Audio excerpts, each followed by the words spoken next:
वो देख रहे हैं कि सीपेक के जरिए आपका इंफ्रास्ट्रक्चर अच्छा हो रहा है, दीगर शाराएं अच्छी हो रही हैं, लेकिन बलूचिस्तान में कोई तरक्की नहीं हो रही। शायद उनको ये चीज़ मतलब इस कॉन्टेक्स्ट में सोच रहे हो? नहीं, वो स्टेटस को के फोर्सेस हैं और वो उनको ये फियर है कि स्टेटस को टूटेगा। स्टेटस को टूटेगा तो सरदारी खत्म हो जाएगी। ये आउटडेटेड चीजें हैं सारी, हमें इससे निकलना पड़ेगा, कॉलोनियल माइंडसेट से निकलना पड़ेगा। एक आम आदमी को उसका हक देने के लिए जरूरी है कि हम उसको इक्विप करें तालीम से, बेसिक तालीम से। और अब आने वाला जो वक्त है, जो फोर्थ इंडस्ट्रियल रेवोल्यूशन है, उसका जो क्रक्स है वो ये है कि हो सकता है आने वाले वक्त में आपकी यूनिवर्सिटी खत्म हो जाए। अनवारुल्लाह काकर साहब का नाम तो बहुत अच्छा रहा, बेहतरीन नाम है, माइंडसेट खत्म हुआ ना, ये बेहतरीन नाम है, ये इंतहाई मौजू और बेहतरीन नाम है। And this is the beacon of hope for Pakistan and this is the beacon of hope for Balochistan कि ये है मॉडल जो हमने अडॉप्ट करना है। और आने वाले 25-30 सालों में हमें इस तरह के जो लोग हैं, इस तरह के जो कैरेक्टर्स हैं, उनको प्रमोट करना है, प्रोजेक्ट करना है, प्रोपोगेट करना है। यही लोग उसको इनिशिया को तोड़ेंगे स्टेटस को के और आगे लेके जाएंगे बलूचिस्तान को और पाकिस्तान। ठीक है, लोग जो है मायूस हैं, बददिली का शिकार हैं और वो मुल्क छोड़ छोड़ के जा रहे हैं। तकरीबन 9 लाख से ज्यादा प्रोफेशनल्स हैं जो कि इस वक्त मुल्क से जा चुके हैं, हमारी क्रीम जा चुकी है। क्या वजूहत है इसकी, कैसे देखते? देखिए, मैं तो ये समझता हूँ कि जो बाहर जाना कोई बुरी बात नहीं है, और अगर लेकिन इतनी बड़ी तादाद में, हाँ, अगर वो वहाँ जाके डॉलर्स भेजें पाकिस्तान को तो पाकिस्तान के लिए अच्छा है। देखिए, इंटरनेशनल एम्प्लॉयमेंट मार्केट में अब बहुत सारी जॉब्स हैं जो हमारे बच्चों को लेनी चाहिए। जैसे भुट्टो साहब के दौर में एक लेबर पॉलिसी थी, तो हमने लेबर्स एक्सपोर्ट किए थे, तो उससे आप देखें कि पंजाब के बहुत सारे गांव गोटों में प्रॉस्पेरिटी आई थी। इसी तरह जैसे कराची के जो बच्चे हैं, इनको जॉब्स नहीं है सरकारी, ठीक है, सारे दही लोग जो डोमिसाइल कराची का बना के सारी सरकारी जॉब्स पे काबिज हो चुके हैं। वो तो फरोग नसीम साहब ने स्टे लेके और रुकवा दिया, वरना जाते जाते भी ये 50,000 लोग भर रहे थे कराची के मुख्तलिफ सरकारी इदारों में। तो एक बहुत नेक काम किया उन्होंने, और ज़ाहिर है वो MQM को रिप्रेजेंट कर रहे थे उधर। तो अब आपके पास क्या ऑप्शन है यहाँ के कराची के बच्चे के पास कि वो IT के स्किल्स सीखे और बाहर जाए, और एक बच्चा जाए, 2 बच्चे जाएं और अब रिपैट्रिएट करें, पैसों को फॉरेन रेमिटेंस भेजें। इसमें कोई खराबी नहीं है। अगर अपॉर्चुनिटी, एक दरवाजा बंद होता है, तो आप ये देखें कि वो 9 लाख कौन लोग गए हैं। ज्यादातर उसमें से वो लोग गए हैं जो पाकिस्तान में या कराची में जिनको जॉब्स नहीं दी जा रही। तो जाहिर है वो तो फिर निकलेंगे ना, दुबई जाएंगे, अमेरिका जाएंगे, कनाडा जाएंगे, बड़े डिग्री होल्डर हैं, या डिग्रीज तो खत्म हो जाएंगी। आने वाले वक्त में जो फोर्थ इंडस्ट्रियल रेवोल्यूशन है, उसमें आने वाले वक्त में यूनिवर्सिटीज और ये सब रिडंडेंट हो जाएंगी। और अब जो वक्त है वो टेक्नोलॉजी का है, और वो वक्त है जो प्रैक्टिकल का, इनोवेशन का है। अभी अमेरिका में जो है, अभी मैंने किताब पढ़ी थी, तो उसमें 6 मिलियन जॉब्स अवेलेबल है, सही, और जो है 2.4 मिलियन लोग अनएम्प्लॉयड है।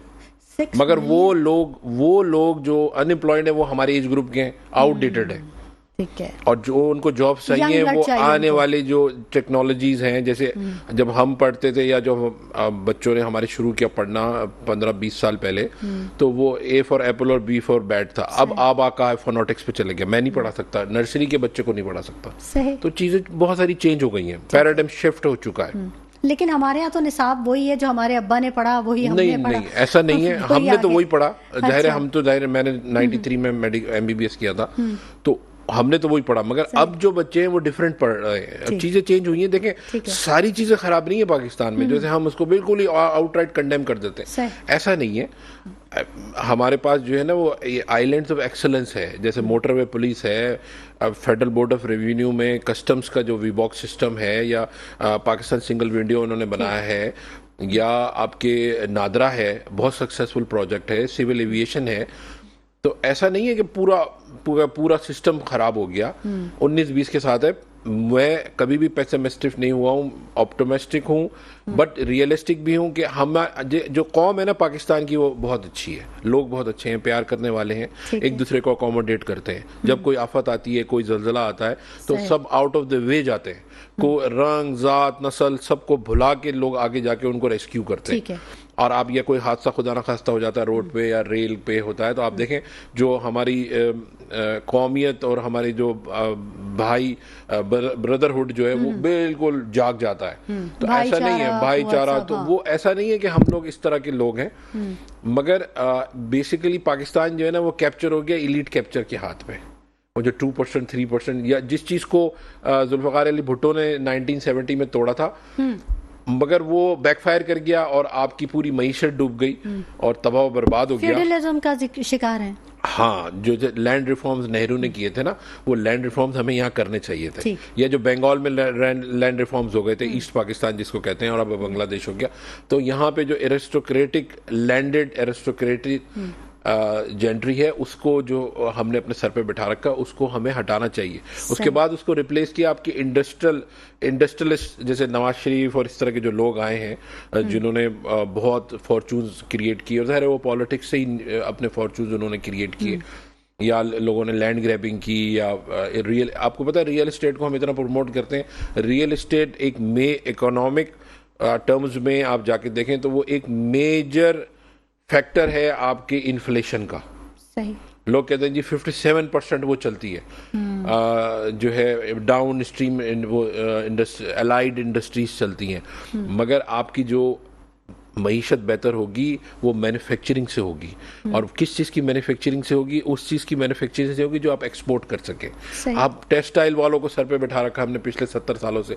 टेक्सटाइल इज उसको it's just like flagging a dead horse. तो अब आपको चीज़ों से निकलना पड़ेगा।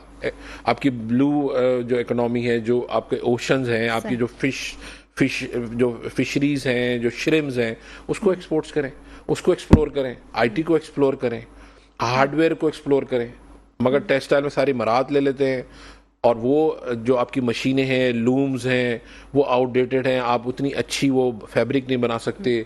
और वो एक आध चीज़ में पाकिस्तान को एज है, तो हमें जो है ना वो पूरा रीराइट करना पड़ेगा। तो अगर ये ड्यू प्रोसेस नहीं है, what do you think will create that process? वो चीज़ें कैसे प्रोसेस में आएंगी? क्योंकि अगर हम बात करते हैं तो देखिए, सिंध में सिंधियों को वोट दिया जा रहा है, पंजाब में पंजाबियों को वोट दिया जा रहा है, तो इस चेन को हम किस तरह ब्रेक कर सकते हैं? देखिए, वो ब्रेक इस तरह से हो सकती है कि जब ये स्टेटस को की जो फोर्सेस को, इनर्शिया को तोड़ने वाली कोई पॉलिटिकल ऑर्गेनाइजेशंस आए, जैसे MQM आई थी या टू सम एक्सटेंट PTI थी, तो लोगों ने अक्रॉस इनको एक्सेप्ट भी किया और इनको वोट्स भी दिए। PTI की जो है वो बदकिस्मती ये रही कि वो गलत डायरेक्शन में चले गए, और जब आप गलत डायरेक्शन में चले जाते हैं तो फिर आप सही चीज़ एक्सपेक्ट नहीं कर सकते।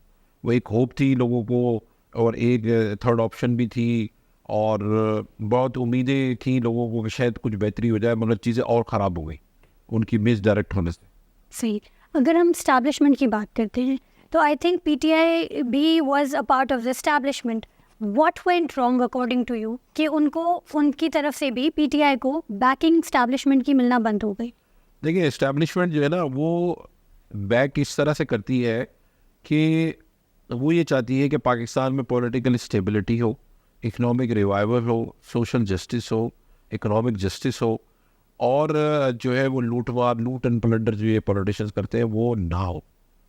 और वो शख्स जो भी इनको कन्विंस करता है, तो वो डेफिनेटली जो है ना उनका ऐसा रोल नहीं होता पिक एंड चूज़ का, मगर वो डेफिनेटली उनकी थोड़ी सी लीनिंग होती है उस तरफ। इमरान खान को देख के जैसे हम थे या और बहुत से लोग थे, तो उनकी लीनिंग थी कि भाई शायद ये एक होप है, रे ऑफ होप है, बीकन ऑफ होप है, शायद ये कुछ कर ले। मगर ये तो मोहसिन कुश निकले, इस पार्टी को जिन लोगों ने सपोर्ट किया, चाहे वो फाइनेंशियली सपोर्ट किया, मोरली सपोर्ट। कराची ने 14 सीटें दी, कराची को कुछ भी नहीं दिया इन्होंने। फिर कराची में जो क़यादत दी PTI ने, वो गैर मुकामी लोगों की दे दी। गुलशन से कौन कैंडिडेट है आप देख लें, और PCHS से कौन है। आबादी जो है वो महाजरों की है, और जो उसमें कायदीन है, जो PTI की वोट भी महाजरों ने दिया मगर इमरान खान के लिए, मगर इमरान खान ने उस आबादी से उनका नुमाइंदा नहीं चूज़ किया, बाहर के आदमी को चूज़ किया। तो आपने अब कराची को डिसइंफ्रेंचाइज कर दिया इस तरह से कि जो कराची के मुकामी लोग थे उनको आपने असेंबलियों में नहीं भेजा, बल्कि उन लोगों को असेंबली में भेज दिया जो कि ऑलरेडी उन एरियाज के लोग आए हुए थे। तो एक जगह के 2 लोग हो गए, एक कराची से आ गया और एक वहाँ का रिस्पेक्टिव अपने विलेज से आ गया।